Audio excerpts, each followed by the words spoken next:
에베소서는 바울이 기록한 13개의 서신서 중에서 가장 심오한 사상을 담고 있는 서신서라고 할 수가 있습니다. 다른 서신서는 특별한 문제 해결을 위한 서신서라 한다면 에베소서는 진리 자체에 대한 보편적인 가르침을 전해주고 있습니다. 옥중서신으로 분류된 서신서입니다. 바울이 로마로 호송되어서 로마 황제의 재판을 기다리는 동안에 연금 상태에 있을 때 자신의 복음 이해를 회상하면서 기록한 서신서입니다. 에베소서를 회람 서신으로 보는 견해가 있습니다. 당시 에베소를 중심으로 한 소아시아 지방의 성도들에게 인생의 마지막이 다가오고 있음을 느끼고 있는 바울이 옥중에서 예수 그리스도로 말미암는 은총을 전해주고 싶은 심정으로 기록한 서신서입니다. 1세기 예수를 그리스도로 믿었던 소아시아의 이방인들이 그리스도인으로 살아가기가 쉽지 않았을 것입니다. 바울은 에베소라고 하는 지역에서 이방인이지만 그리스도인으로 정체성과 자부심을 갖고 살아갈 수 있도록 격려하기 위함이었습니다. 너희들이 얼마나 놀라운 축복을 받은 자인가를 알려주기 위함이었습니다. 에베소서에서 쓰인 낱말들은 신학적으로 아주 의미 있는 용어들입니다. 풍성, 충만, 경륜, 비밀과 같은 단어들입니다. 특별한 것은 이러한 단어들이 그리스도 안이라고 하는 용어와 연결되어 있고 하나님의 권속이라 말할 수 있는 교회와 관련되어 있다는 것입니다. 그래서 바울은 붓을 들자마자 인사를 마치고 너희들이 하늘에 속한 신령한 복을 받은 자 되었음을 선언함으로 시작합니다. 그것도 창세전부터 계획된 삼위일체 하나님의 구원의 역사임을 알게 한 것입니다. 그 벅찬 감격을 찬양하고 있습니다. 1장 3절에 보니까 찬송하리로다 하나님 곧 우리 주 예수 그리스도의 아버지께서 그리스도 안에서 하늘에 속한 신령한 복을 우리에게 주시되 계속해서 삼위일체 하나님의 구원의 비밀과 경륜을 설명하고 있습니다. 성부 하나님의 선택하심과 성자 예수 그리스도의 구속과 성령 하나님의 인치심과 보증을 찬양하였던 것입니다. 하나님께서 구원받은 성도들에게 지혜와 총명을 주셔서 그 뜻의 비밀을 알게 해 주셨는데 그 비밀이란 그리스도 예수 안에서 행하셨다는 것입니다. 예배소서를 읽을 때 중요한 열쇠가 되는 단어는 그리스도 안이라는 용어입니다. 교회의 존재와 성도 구원의 근원이 되고 그 교회의 하나됨과 연합의 근거가 되심을 보여주는 결정적 단어입니다. 바울은 그리스도 안에서 하나님께서 우리에게 행하신 그 구원의 놀라운 축복이 무엇인지를 알려준 것입니다. 이어서 그리스도인들에게 너희들이 얼마나 많은 축복을 받은 사람인가를 깨달을 수 있는 기도를 하나님께 드리고 있습니다. 1장 17절의 말씀, 우리 주 예수 그리스도의 하나님 영광의 아버지께서 지혜와 계시의 영을 너희에게 주사 하나님을 알게 하시고 너희 마음의 눈을 밝히사 그의 부르심의 소망이 무엇이며 성도 안에서 그 기업의 영광의 풍성함이 무엇이며 그의 힘과 위력으로 역사하심을 따라 믿는 우리에게 베푸신 능력의 지극히 크심이 어떠한 것을 너희로 알게 하시기를 구하노라. 2장에서 그리스도 안에서 이방인과 유대인의 구별이 없이 하나님의 은혜로 말미암는 구원에 대해서 전해주고 있고 그 구원은 십자가로 말미암아 이방인과 유대인이 구별 없이 하나됨에 대해서 전해주고 있습니다. 먼저 바울은 구원받기 전의 상태, 즉 이방인이었던 너희들이 어떠한 상태에 있었는지를 그때에 전에는 이란 단어로 생생하게 묘사해주고 있습니다. 2장 2절의 말씀을 보십시오. 그때에 너희는 그 가운데서 행하여 이 세상 풍조를 따르고 공중의 권세 잡은 자를 따랐으니 곧 지금 불순종의 아들들 가운데서 역사하는 영이라.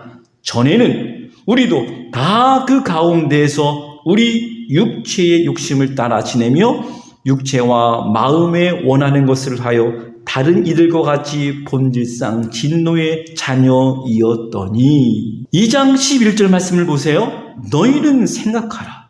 너희는 그때에 육체로는 이방인이요 손으로는 육체에 행한 할례를 받은 무리라 칭하는 자들로부터 할례를 받지 않는 무리라 칭함을 받은 자들이라. 그때에 너희는 그리스도 밖에 있었고 이스라엘 나라 밖의 사람이라.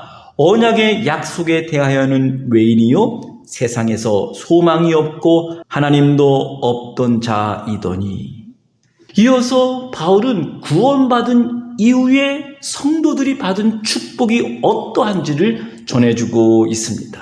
이러한 이방인이었던 자들이 어떻게 구원을 받았을까요? 2장 4절의 말씀을 확인해 보십시오. 긍휼이 풍성하신 하나님이 우리를 사랑하신 그 큰 사랑을 인하여 5절 허물로 죽은 우리를 그리스도와 함께 살리셨고 너희는 은혜로 구원을 받은 것이라. 긍휼이 풍성하신 하나님이 우리를 사랑하신 그 사랑을 우리에게 부어주신 것입니다. 허물로 죽은 우리를 그리스도와 함께 살리셨다고 증거합니다. 그리스도와 함께 살리시고 그리스도와 함께 일으키시고 그리스도와 함께 하늘에 우리를 앉히셨습니다.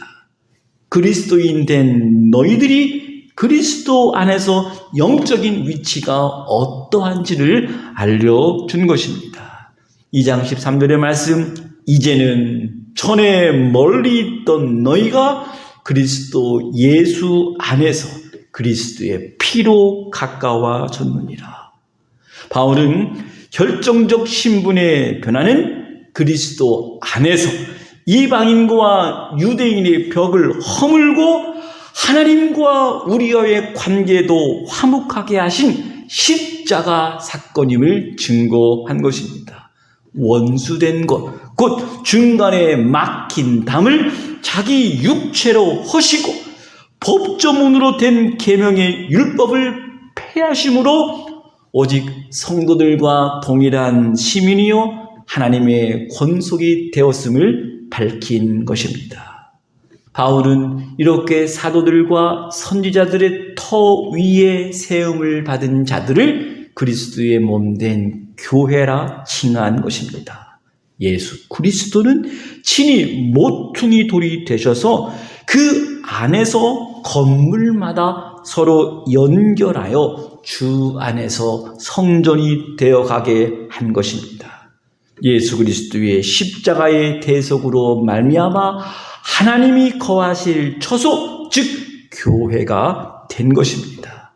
건물로서의 교회가 아니라 구원받은 자들의 공동체를 의미하는 하나님의 교회입니다. 2장 22절의 말씀, 너희도 성령 안에서 하나님이 거하실 처소가 되기 위하여 그리스도 예수 안에서 함께 지어져 가느니라. 이러한 구원의 역사는 선물로서의 은혜임을 말씀하였습니다. 2장 8절의 말씀, 너희는 그 은혜에 의하여 믿음으로 말미암아 구원을 받았으니 이것은 너희에게서 난 것이 아니요 하나님의 선물이라.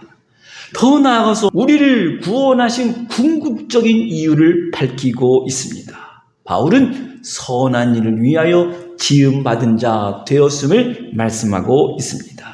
2장 10절의 말씀, 우리는 그가 만드신 바라 그리스도 예수 안에서 선한 일을 위하여 지으심을 받은 자니 이 일은 하나님이 전에 예비하사 우리로 그 가운데서 행하게 하려 하심이라. 바울은 유대인과 이방인 사이에 있었던 두꺼운 벽을 십자가로 말미암아 무너뜨리고 그리스도 예수 안에서 유대인과 이방인이 똑같이 하나님의 권속이 되었다. 즉 교회가 되었다 선언한 것입니다. 바울은 이것을 비밀이라고 말한 것입니다.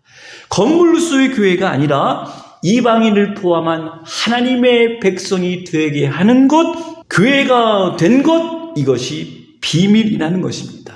이것은 바울이 그리스도 예수를 만나기 전까지 깨닫기 어려운 사실이었습니다. 이 비밀은 다른 세대, 즉 구약 시대에는 숨겨져 있었습니다. 그러나 이 비밀은 영원부터 만물을 창조하신 하나님 속에 감춰졌던 비밀이라 하였습니다. 바울이 깨달았던 비밀을 공개합니다. 3장 5절에 보시면 이제 그의 거룩한 사도들과 선지자들에게 성령으로 나타내신 것 같이 다른 세대에서는 사람의 아들들에게 알리지 아니하셨으니 6절 이는 이방인들이 복음으로 말미암아 그리스도 예수 안에서 함께 상속자가 되고 함께 지체가 되고 함께 약속에 참여하는 자가 됨이라. 바울은 모든 성도 중에 지극히 작은 자보다 더 작은 나에게 이러한 하나님의 은혜를 주셔서 예수를 믿게 하시고 복음을 전할 수 있는 직분을 맡겨주신 이유가 바로 이 비밀을 이방인들에게 전하기 위함이었다고 고백합니다. 더 나아가 이제는 인류를 구원하시려는 하나님의 놀라운 비밀을 교회로 말미암아 알게 하시기 위함이었다고 말씀한 것입니다. 이것이 영원부터 우리 주 예수 그리스도 안에서 예정하신 뜻 하나님의 계획임을 증거합니다. 3장 8절의 말씀, 모든 성도 중에 지극히 작은 자보다 더 작은 나에게 이 은혜를 주신 것은 측량할 수 없는 그리스도의 풍성함을 이방인에게 전하게 하시고 영원부터 만물을 창조하신 하나님 속에 감추었던 비밀의 경륜이 어떠한 것을 드러내게 하려 하십니다. 이는 이제 교회로 말미암아 하늘에 있는 통치자들과 권세들에게 하나님의 각종 지혜를 알게 하려 하심이니 곧 영원부터 우리 주 그리스도 예수 안에서 예정하신 뜻대로 하신 것이라. 바울은 하나님 앞에서 하나님의 자녀가 된 사람들, 즉 교회를 위한 중보의 기도를 드리고 있습니다. 교회의 가족인 사람들은 하늘과 땅에 있는 각 족속이라 하였습니다. 예수를 믿고 세상을 떠난 우리 신앙의 선배들도 포함이 되고 이 땅에서 하나님의 권속으로 살아가고 있는 모든 그리스도인들을 위한 중보의 기도라 할 수가 있습니다. 3장 16절에 이렇게 기도합니다. 그의 영광의 풍성함을 따라 그의 성령으로 말미암아 너희 속사람을 능력으로 강건하게 하시오며 믿음으로 말미암아 그리스도께서 너희 마음에 계시게 하시옵고 너희가 사랑 가운데서 뿌리가 박히고 터가 굳어져서 능히 모든 성도와 함께 지식에 넘치는 그리스도의 사랑을 알고 그 너비와 길이와 높이와 깊이가 어떠함을 깨달아 하나님의 모든 충만하신 것으로 너희에게 충만하게 하시기를 구하노라. 이제 바울은 4장부터 구원 그 이후에 대해서 전해주고 있습니다. 그리스도인은 부르심에 합당하게 생활할 것을 말씀한 것입니다. 구원받은 자들은 그리스도 안에서 한 몸이 된 것입니다. 이제 바울은 유대인과 이방인의 하나됨이 아니라 교회 안에 있는 다양한 은사와 임무를 맡은 서로 다른 사람들의 하나됨을 권면한 것입니다. 교회의 하나됨이 무엇인지 교회가 어떻게 하나 되어야 할지를 말씀해 주고 있습니다. 4장 4절의 말씀, 몸이 하나요 성령도 한 분이시니 이와 같이 너희가 부르심의 한 소망 안에서 부르심을 받았느니라. 주도 한 분이시요 믿음도 하나요 세례도 하나요 하나님도 한 분이시니 곧 만유의 아버지시라. 만유 위에 계시고 만유를 통일하시고 만유 가운데 계시도다. 그런데 바울은 이 하나됨을 흩트려는 세력에 대해서 성령이 하나되게 하신 것을 힘써 지키라 권면하고 있습니다. 더 나아가서 이제 그리스도의 장성한 분량에 이르도록 힘써야 된다. 그래서 옛사람을 벗어버리고 새 사람을 입으라. 더 나아가 겸손과 온유와 오래 참과 용납으로 하나 될 것을 가르치고 있습니다.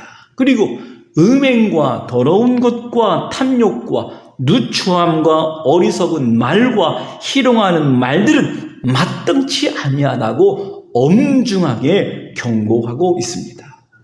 5장에서는 성도는 사랑을 받은 자녀로 하나님을 본받는 자이고 빛의 자녀이기 때문에 빛의 열매를 맺어야 되고 지혜 있는 자가 되어야 할 것을 강조하였습니다. 성령의 충만함을 말씀하는데 성령 충만한 사람들은 남편과 아내, 부모와 자녀, 종과 상전의 관계에 있어서 모든 관계에서 그리스도인들은 그리스도와 관계를 맺고 그 관계의 터 위에서 세워져야 함을 말씀한 것입니다. 이제 마지막 6장에서는 그리스도인의 성숙한 삶에 대해서 가르치고 있습니다.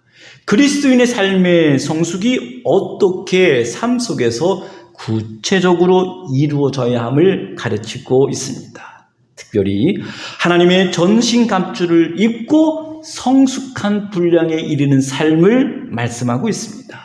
마귀의 괴계에 대해서 승리하고 강건한 삶을 살아야 한다는 권면의 말씀입니다. 하나님은 성령을 통해서 성도들을 돕고 인도하시지만 우리 연약한 인간은 사탄의 그럴듯한 속임수에 넘어가기 쉽다는 것입니다. 따라서 성도의 삶은 결국 사탄과의 투쟁입니다. 바울은 이 싸움에서 자신의 힘이나 자신의 꾀가 아니라 하나님이 주시는 힘으로 넉넉히 승리할 수 있음을 알아야 한다고 말씀해 주었습니다. 그리고 성령을 사모하면서 기도하고 간구하는 일을 잊지 말고 특별히 자신을 위해서라도 기도를 부탁하고 있습니다. 사랑하는 성도 여러분, 에베소서가 전한 그리스도 안에서 주신 하늘에 속한 신령한 복이 무엇인지를 우리가 다시 한번 확인하고 저와 여러분의 삶 속에 그리스도 안에서 승리할 수 있는 삶을 살아갈 수 있어야 하겠습니다. 에베소서를 묵상하는 가운데 날마다 영적으로 승리하는 하나님의 백성들 되시기를 주님의 이름으로 간절히 축원합니다.